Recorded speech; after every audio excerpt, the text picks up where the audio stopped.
نخش على بيراميدز اللي جاب ايفرتون دا سيلفا. هو شفت له فيديوهات بصراحه، لعيب هيبقى جامد قوي في الدوري المصري، واعتقد ممكن يعدي ارقام كينو. واشتروا مصطفى زيكو. بصراحه زيكو ده بالنسبه لي من اكتر اللعيبه الاوفر ريتد.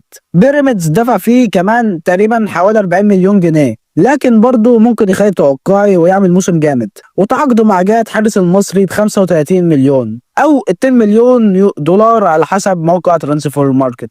هو جهه حارس مميز جدا، لكن عنده عيوب زي الكور العاليه والكرات الثابته ووقوع كتير بسبب صداع وما تفهمش ايه اللي بيحصل. نروح للراحلين. ابراهيم عادل اللي بصراحه انا زعلت انه ما احترفش وراح الجزيره الاماراتي، فحاجه تزعل يعني. وفخري اللقاي واسلام عيسى راحوا سيراميكا بشكل نهائي. ومش عارف ليه بجد بيراميدز جدد لعلي جبر واحمد توفيق. يعني سبب من اسباب خساره الدوري لبيراميدز السنه اللي فاتت هو علي جبر بسبب بطئه الشديد. وده مش بس عامل السن، لا هو بطيء من زمان، من ايام الزمالك. انا ما اعرفش ليه